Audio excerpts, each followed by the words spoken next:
સુરતની તમામ વિધાનસભામાં નારી શક્તિ વંદના કાર્યક્રમ યોજાયો હતો। સુરતના અંબાનગરની પ્રાથમિક શાળામાં યોજાયેલા આ કાર્યક્રમમાં ગૃહ રાજ્યમંત્રી હર્ષ સંઘવી ઉપસ્થિત રહ્યા હતા। સુરતની તમામ વિધાનસભામાં નારી શક્તિ વંદના કાર્યક્રમ યોજાયો હતો। આ કાર્યક્રમ અંતર્ગત વડાપ્રધાન નરેન્દ્ર મોદીના હસ્તે 13,000 સ્વસહાય જૂથની 1.30 લાખ મહિલાઓને 250 કરોડની સહાય કરવામાં આવશે। સુરતના અંબાનગરની પ્રાથમિક શાળામાં ગૃહ રાજ્યમંત્રી હર્ષ સંઘવીની ઉપસ્થિતિમાં આ કાર્યક્રમ યોજાયો। સાથે જ આ કાર્યક્રમમાં સુરત મહાનગરપાલિકાના કમિશનર શાલિની અગ્રવાલ સહિત મહાનગરપાલિકાના હોદ્દેદારો પણ આ કાર્યક્રમમાં ઉપસ્થિત રહ્યા હતા। આ કાર્યક્રમમાં સંબોધન કરતા સમયે ગૃહ રાજ્યમંત્રી હર્ષ સંઘવી દ્વારા જણાવવામાં આવ્યું હતું કે આજે દેશના ઝૂંપડામાં રહેતા લોકો વર્ષોથી પ્રતીક્ષા કરતા હતા એવા વડાપ્રધાન આવશે કે જે બહેનો અને મહિલાઓ માટે વિચારશે અને આઝાદીના 65 વર્ષ પછી આ મહિલાઓને પાક્કા મકાન આપે એવા વડાપ્રધાન તેઓને મળ્યા છે। હજુ ઘણા પાક્કા મકાનો બનાવવામાં આવી રહ્યા છે।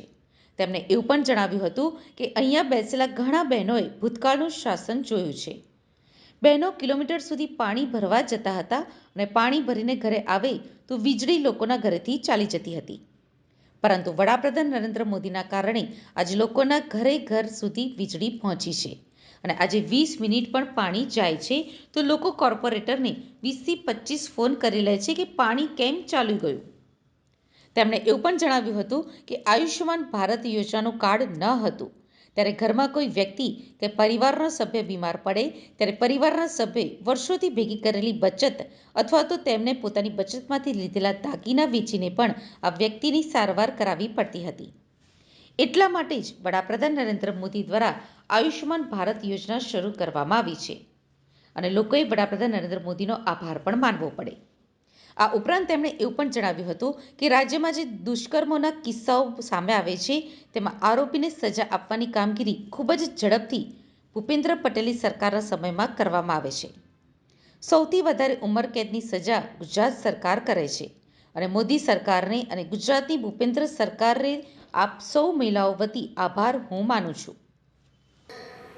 ઐતિહાસિક જે કામો કરવામાં આવ્યા છે તેનો લાભ માત્ર અહીંયા બેઠેલી જ બહેનોને નહીં, પરંતુ તમારા સાથે કામ કરતા બહેનો હોય, સમાજના બહેનો હોય, તમારી સોસાયટીમાં રહેતા બહેનો હોય, આ બધા જ લોકોને તમારી જેમ લાભ મળે તે માટેની ચિંતા બી તમારે સૌએ સાથે મળીને કરવાની છે।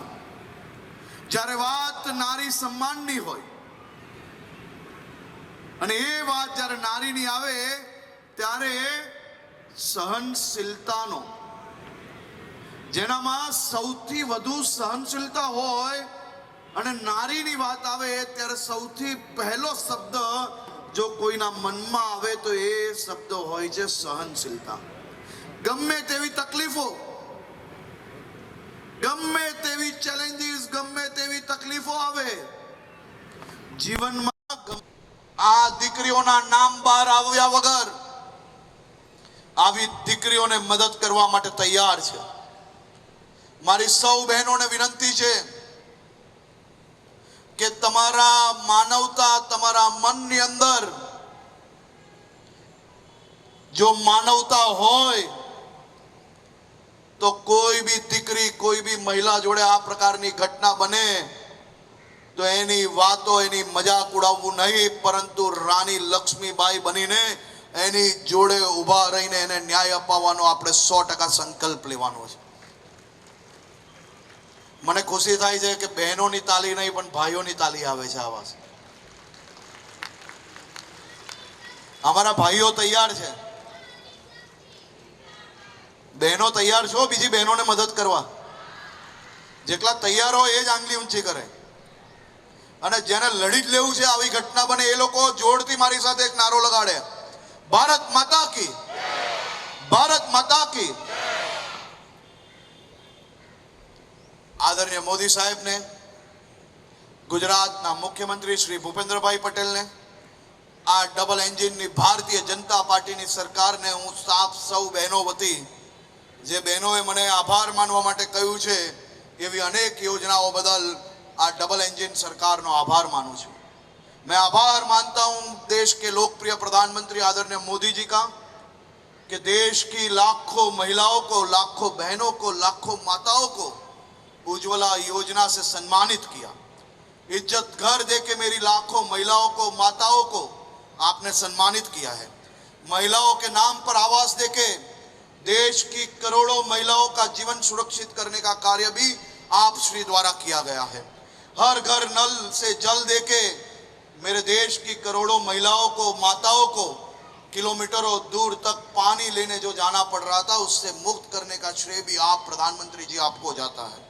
सेना में प्रतिनिधित्व देने का कार्य देश के प्रधानमंत्री आदरणीय मोदी जी द्वारा जो निर्णय लिया गया उससे मेरे देश की सुरक्षा करने वाले भी अब मात्र भाई नहीं रहे, मेरे देश की बहनों भी देश की सीमाओं की अब सुरक्षा कर रहे हैं। उसके लिए भी देश की सभी माताओं को मैं आभार मानता हूं, अभिनंदन देता हूं।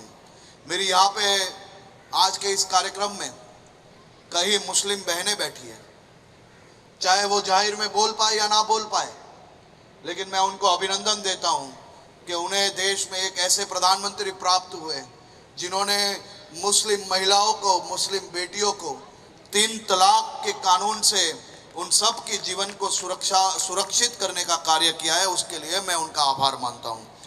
मैटरनल मॉर्टेलिटी रेट में आज जो कमी आई है, आने वाले दिनों में उस पे भी जो काम जारी है, मुझे विश्वास है उसमें और कमी आएगी। 26 हफ्ते का मातृत्व अवकाश का भी आप श्री ने महिलाओं को श्रेय दिया, खास करके मातृ वंदना योजना, सुकन्या समृद्धि योजना और आज के ये नारी शक्ति वंदना अभियान भी एक अपने आप में बहुत ही अच्छा प्रयास है। ये सभी प्रयासों के माध्यम से देश की महिलाओं को सुरक्षित, देश की महिलाओं को अपने कार्यों के लिए प्रोत्साहित करना, ये सभी कार्यों से मुझे पूर्ण विश्वास है कि देश की महिलाओं को बहुत ही बड़ा प्रोत्साहन मिलेगा, उनको लाभ होगा। आज हमारी सौ बहनों ने एक प्रश्न पूछवा માંગુ છું, બધા બહેનો મને શાંતિથી સાંભળે, અને આ પ્રશ્ન કોઈ રાજકીય પ્રશ્ન નથી। આ પ્રશ્ન એક એવા વ્યક્તિત્વ માટે છે